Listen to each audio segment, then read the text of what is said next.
কারণ আমরা আসলে যখন অল্প কিছু কথা বলে আমাদের এখন নিজেদের একটা প্রেশার, আসলে অল্প কথা বললে আসলে অল্প মানে একটা খণ্ডিত ঘটনা বললে এটা এখন অনেক ধরনের ব্যাখ্যা আসলে আসে, এবং কার কন্ট্রিবিউশন বলা হলো, কারটা বাদ গেল। যখন আমরা ইতিহাস বা ওই সময়ের ঘটনা বলি, কার নামটা বাদ গেল বা কার নামটা বলা হইলো না বা কারটা বেশি বলা হইলো, এটা এখন একটা টেনশনের বিষয় আর কি। তো এই জন্য অন্তত আমি আমার জায়গাতে চেষ্টা করি যে আসলে মানে জুলাই নিয়ে ঘটনা আসলে আমি কম বলার চেষ্টা করছি। মানে গত আন্দোলন পরবর্তী সময় গত 7 মাসে বিভিন্ন ইন্টারভিউতে,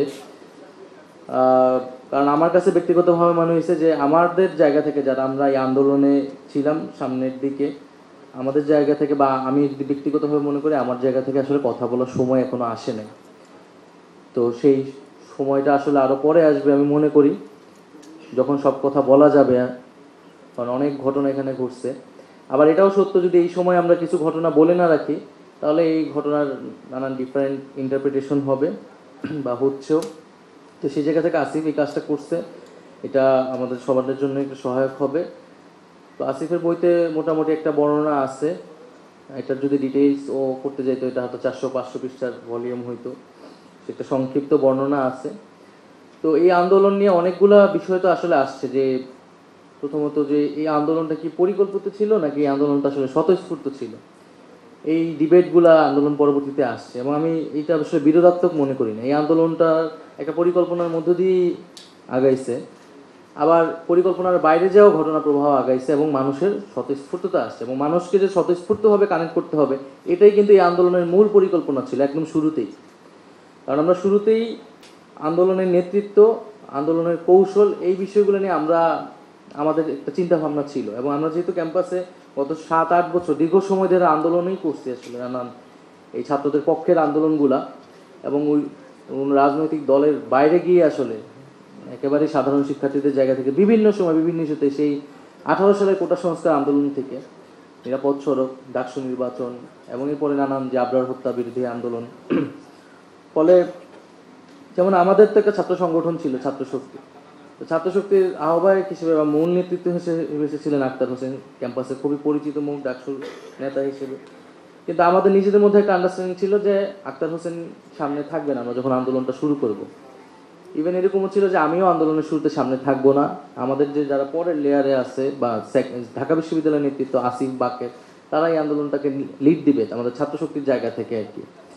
তো পরবর্তীতে যখন যেহেতু এটা কোটা সংস্কার আন্দোলন, চাকরি প্রত্যাশীরা যারা একটু সিনিয়র বা আমার ব্যাচের অনেকেই এই আন্দোলন যুক্ত হয়েছে, তো তখন সেই জায়গা থেকে আমাকে আশা লাগছে। এবং আক্তার ভাই পিছনে থাকছেন, মাহফুজ ভাই পিছনে থাকছেন, ওনারা কাজ করছেন পিছন থেকে। কথা ছিল যে আমরা তো আগেই জানতাম যে আন্দোলনের সময় একটা ক্রাইসিস মুভমেন্ট আসবে, হামলা নিপীড়ন এই সময় আসবে, যেহেতু বিরোধী রাজনীতির সাথে আমরা অভ্যস্ত ছিলাম। তো তখন আক্তার ভাই বা মাহফুজ ভাই তারা পিছন থেকে সামনে এসে রোল প্লে করবে। তো পরবর্তীতে আক্তার ভাই গ্রেফতারি হয়ে যান 17 তারিখে। এবং এরপরে যারা আরও ঢাকা বিশ্ববিদ্যালয়ের নেতৃত্ব ছিল, এখানে রিফাত নিজেই উপস্থিত আছে, হাসিব আছে, মাহিন, কাদের, যদি মাহিন ছাত্রশক্তি ছিল না। আরেকটা জিনিস ছিল যে আমাদের এই আন্দোলনটা ছাত্রশক্তি থেকে বের হয়ে করতে হবে। এই আন্দোলনটা তখনই আমরা বৈষম্য বিরোধীর পরিচয় নিই আসলে, আমরা ছাত্রশক্তি হিসেবে নিজেদেরকে ঠিক না করে এটার পরিসরটা বিস্তৃত করি এবং আরও মানুষকে যুক্ত করি। তখন যারা লাইব্রেরিতে পড়তেছিল, যারা সার্জিস হাসনা, তখন সেই ধারাবাহিকতা তারা এসে যুক্ত হয়, মাহিন, এবং আমরা আন্দোলনটা বৈষম্য বিরোধী 1 জুলাই থেকে বৈষম্য বিরোধীর নামে আসলে আগায় নিয়ে যাই।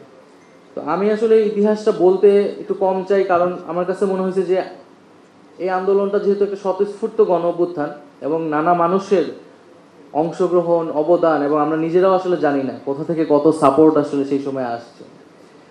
তো আমি বললে সেটা আমার গল্পই হবে আসলে। আসিফ যখন বইটা লিখতেছে এটা আসলে আসিফেরই গল্প।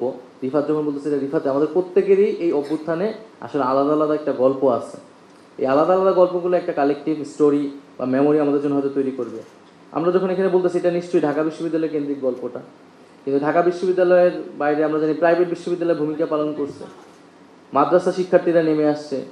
আমি তো এখনো জানি যে কুমিল্লায় আসলে কিভাবে আন্দোলনটা সংগঠিত হয়েছে, বা নরসিংদীতে কিভাবে সংগঠিত হয়েছে, তো ঢাকার বাইরে কিভাবে সংগঠিত হয়েছে। তো তাদের গল্পগুলো আমাদের আরো বেশি করে আসলে আসা দরকার।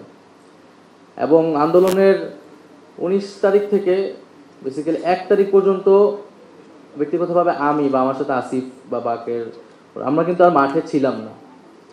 আমরা 17 তারিখ পরেই ঢাকা বিশ্ববিদ্যালয় যখন বন্ধ হয়ে যায়, আন্দোলনের নেতৃত্বটা মূলত সাধারণ জনগণের কাছেই চলে যায় আর কি। এবং তখন যখন আমরা ডিবিএফএস ছিলাম, রিফাত রশিদরা তখন এটার একটা কমান্ড নেয় সোশ্যাল মিডিয়াতে। তো সেই জায়গা থেকে তখন মাঠের যে মূল যুদ্ধ অবস্থা যেটা তৈরি হয়েছিল, যেখানে আসলে সবাই তখন শহীদ হওয়া শুরু করলো, মানুষজন আহত হওয়া শুরু করলো। তো ওই সময়টা কিন্তু আমরা ছিলাম, আমি গুম হয়েছি, হাসপাতালে ছিলাম, তারপর ডিবি অফিসে, তারপর সেখান থেকে বের হয়ে আসা। তো আন্দোলনে আমি খুব বিচ্ছিন্নভাবে আসলে কথা বলতেছি, ধারাবাহিকতা তো রাখতেছি না। আমাদের একটা জিনিস ইয়ে ছিল যে যে আন্দোলনের স্বতঃস্ফূর্ততা রাখতে হবে, মানুষকে পার্টিসিপেট করতে দিতে হবে, মানুষও যাতে ডিসিশন নিতে পারে এই আন্দোলনে যে সে কীভাবে কর্মসূচিটা করবে। এবং মানুষের যেটা জনমত এবং জনমত বোঝার জন্য আমাদের তখন সোশ্যাল মিডিয়া ছিল, সেই অনুযায়ী আমাদের কর্মসূচিটা নিতে হবে। আমরা ফ্যাসিলিটেট করবো বেসিক্যালি আন্দোলনটা, বা কোঅর্ডিনেটর, এই শব্দটা সেখান থেকে আসছে। আমরা আন্দোলনটা লিড দিব না, আমরা আন্দোলনটাকে কোঅর্ডিনেট করব, আমরা আন্দোলনটাকে সমন্বয় করব। সারা বাংলাদেশে যে হচ্ছে বা সাধারণ মানুষ, তাদের ইমোশন, তাদের সেন্টিমেন্ট, সব কিছুকে আমরা কোঅর্ডিনেট করব। তো সেই জায়গা থেকেই এই চিন্তাগুলো আমাদের মাথায় প্রথম থেকে ছিল, শুরু থেকে ছিল, এবং আমরা চেষ্টা করছি আন্দোলনের সময় এই জিনিসগুলোকে ধরে রাখার। এবং যেমন 16 তারিখেই কিন্তু আমরা এটা বুঝতে পারছিলাম এই আন্দোলনটা সরকার বিরোধী একটা আন্দোলনের দিকেই যাবে, এবং যেতে হবে, নিয়ে যেতে হবে, কারণ এই সরকারের হাতে রক্তের দাগ লেগে গেছে। সেদিন 6 জন মানুষ মারা গেছে, এবং তার আগের দিন ঢাকা বিশ্ববিদ্যালয়ের মেয়েদেরকে হামলা করা হয়েছে। এবং 9 দফা সাজানো হয়, 9 দফার ভিতরে 1 দফার মেসেজটা ছিল, কিন্তু আমরা প্রথমেই 1 দফার দিকে যাই নাই, কারণ আমরা জানি যে এই 1 দফার বা পুরো সরকার পতনের বিষয়টা জনগণের ভিতর থেকে আসতে হবে। মানুষ যখন চূড়ান্তভাবে সিদ্ধান্ত নিয়ে নেবে, আমরা তখন আনুষ্ঠানিক ঘোষণাটা দিব। এবং এইরকমটাই হয়েছিল। 3 তারিখ কিন্তু বৈষম্য বিরোধীর পক্ষ থেকে আনুষ্ঠানিক ঘোষণা দেওয়া হয়, কিন্তু তার আগে কিন্তু মানুষ সিদ্ধান্ত নিয়ে নিয়েছিল। এবং শহীদ মিনারে আসলে 1 দফার বাইরে অন্য কিছু বলার সক্ষমতা আমাদেরও ছিল না, কারণ মানুষ ওইটাই তখন মানুষের দাবি। আবার গণভবন যে ঘেরাওয়ের যে কর্মসূচি, 5 তারিখে কিন্তু কোনো আনুষ্ঠানিক কর্মসূচি ছিল না যে গণভবন ঘেরাও করতে হবে। 5 তারিখ কর্মসূচি ছিল লং মার্চ টু ঢাকা, ঢাকায় আসতে হবে। ঢাকায় এসে মানুষ কী করবে, এটা মানুষ সিদ্ধান্ত নেবে। তো মানুষকে সেই সিদ্ধান্ত নেওয়ার জায়গাটা দিতে হবে আন্দোলনের ভিতরে। তো মানুষই সিদ্ধান্ত নিচ্ছে তারা গণভবনে যাবে, আমরা তখন মানুষের সাথে গিয়েছি। তো আমাদের কাজটা ছিল এতটুকুই। তো এই আন্দোলনে আসলে নানাবিধ স্টেক হোল্ডার, নানাবিধ সাধারণ মানুষ, নানান জায়গা থেকে সাপোর্টগুলো আসছে। যেহেতু ছাত্রদের বা বিশ্ববিদ্যালয় থেকে আন্দোলনটা নেতৃত্ব দিচ্ছে, অবশ্যই ছাত্র সংগঠনগুলো ছিল, ছাত্র শক্তির বাইরে আরও যারা বিরোধী ছাত্র সংগঠন, ছাত্র শিবির, ছাত্র দল বা বামপন্থী ছাত্র সংগঠনগুলো, তাদের একটা ভূমিকা ছিল। এবং একটা আন্ডারস্ট্যান্ডিং ছিল আর কি, যে নানা যেটা হয় যে ক্যাম্পাসগুলো আমাদের বেশিরভাগ আন্দোলন ভণ্ডুল হয়ে যায় নেতৃত্বের একটা কারাকারির কারণে, অথবা এই এই অথবা হচ্ছে এই আন্দোলনে ওই যে একটা ব্যানারবাজি থাকে। তো এই আন্দোলনে এই বিষয়গুলো আসলে ছিল না। এই বিষয়গুলো সব ছাত্র সংগঠনে একটা আন্ডারস্ট্যান্ডিংয়ে ছিল একদম শুরু থেকেই, এবং তারা তাদের লোকবল পাঠাইছে এখানে তাদের মতো করে। এবং রাজনৈতিক দলগুলোর সাথেও এক ধরনের সমঝোতা ছিল, অলিখিত সমঝোতা, আমরা কখনো বসি নাই, পরিকল্পনা করি নাই।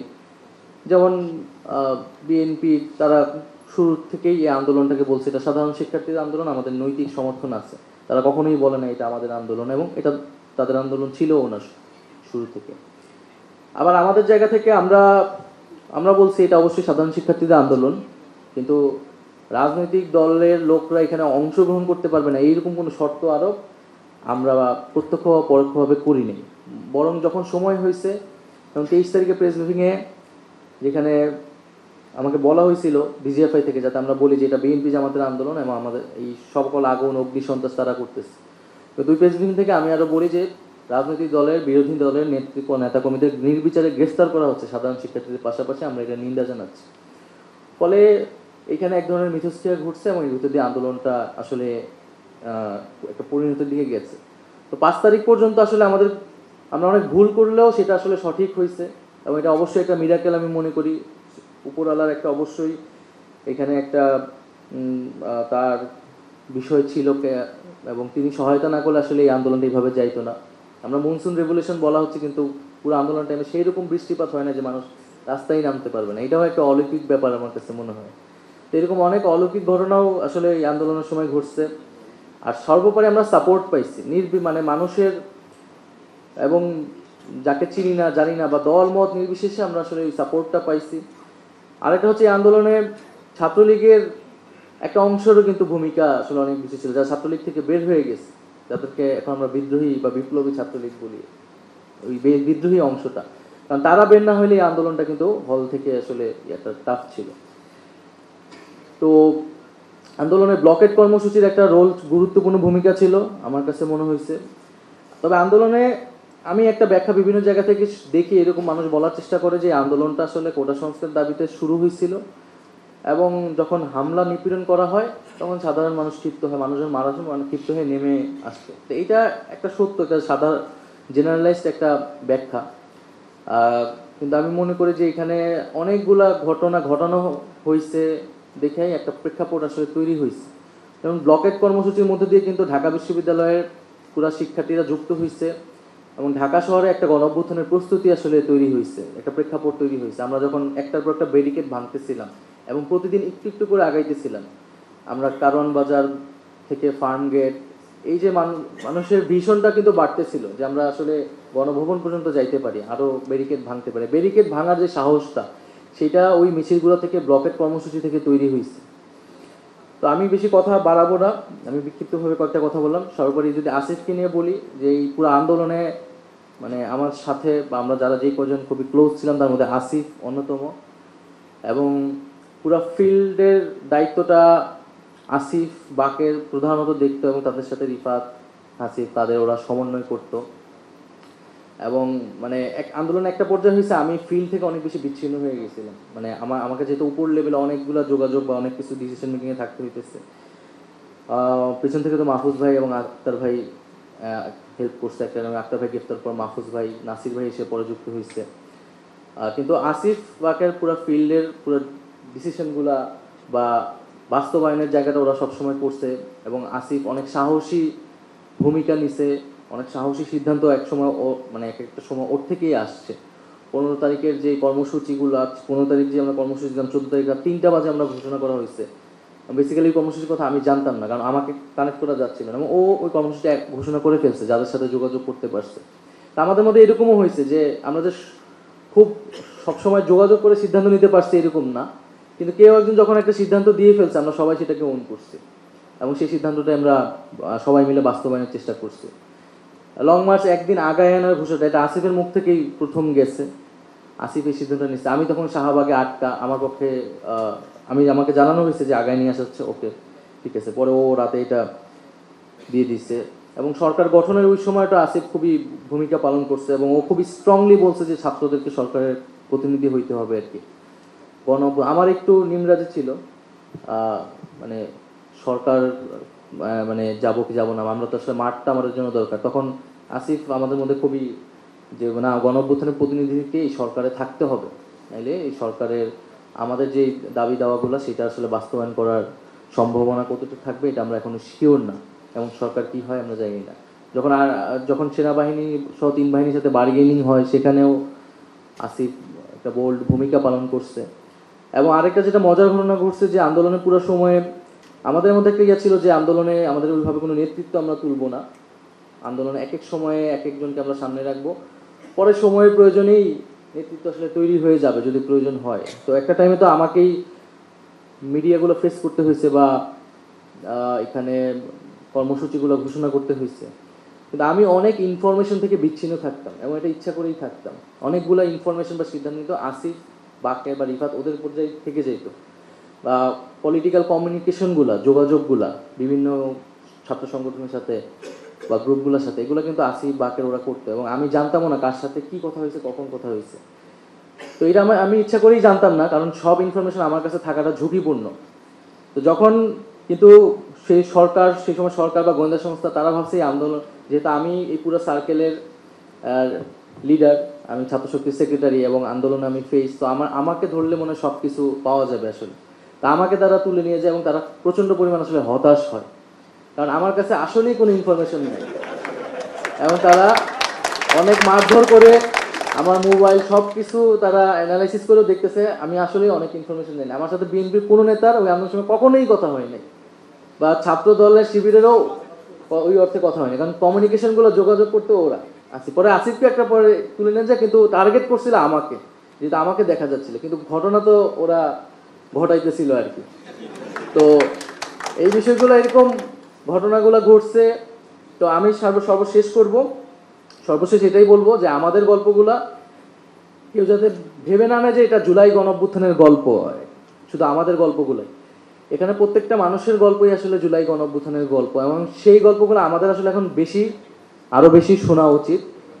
কারণ ফলে আমি এই জন্য বারবারই এটা বলি, আমি যখন বলি এটা আমার গল্পটাই বলি, আসিফ যখন বলে আসিফের গল্পটাই বলে।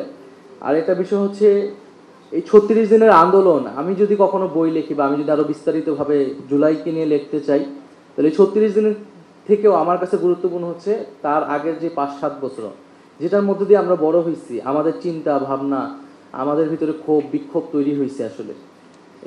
আমি তো 2017 সালে ক্যাম্পাসে প্রবেশ করছি বা শুরু করছি, তারপর 2018 সাল কোটা সংস্করণ, আমাদের যে একটা জার্নিটা আছে গত 5-7 বছরে হয়েছে।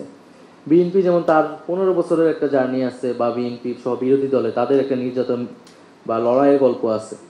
তো এই প্রেক্ষাপটটা খুব গুরুত্বপূর্ণ আমার কাছে মনে হয়েছে জুলাই হওয়ার ক্ষেত্রে, কারণ আমরা কোটা সংস্কার এবং নিরাপদ সড়ক 18 সালের, এটা কিন্তু আমাদেরকে ব্যক্তিগতভাবে আমাকে অনেক প্রভাবিত করছে। আমরা যখন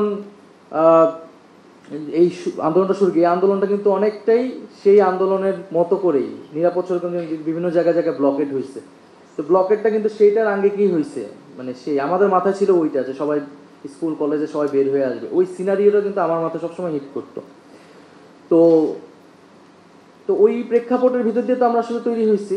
তো এই জন্য আমার কাছে সেই পুরো 5-7 বছর আমরা অনেকগুলো ছোট ছোট ঘটনা ঘটছে, অনেকগুলো আন্দোলন হয়েছে, আসিফ জেলে গেছে, আক্তার ভাই 2বার জেলে গেছে, এবং আমরা এখানে ছাত্র অধিকার পরিষদ হয়েছে, ছাত্র অধিকার পরিষদ ভাঙছে, নতুন একটা ছাত্র সংগঠন হয়েছে, এখানে আরো অনেকগুলো সংগঠন ভাঙছে, অনেক ধরনের পরিবর্তন হয়েছে আসলে রাজনীতিতে এবং করোনার পরে এক ধরনের শিফট ঘটছে পুরো রাজনীতিতেই। তবে এটা সত্য যে আমরা গত 5-6 বছর ধরেই আমরা একটা গণ অভ্যুত্থানের জন্য অপেক্ষা করতাম সবসময়।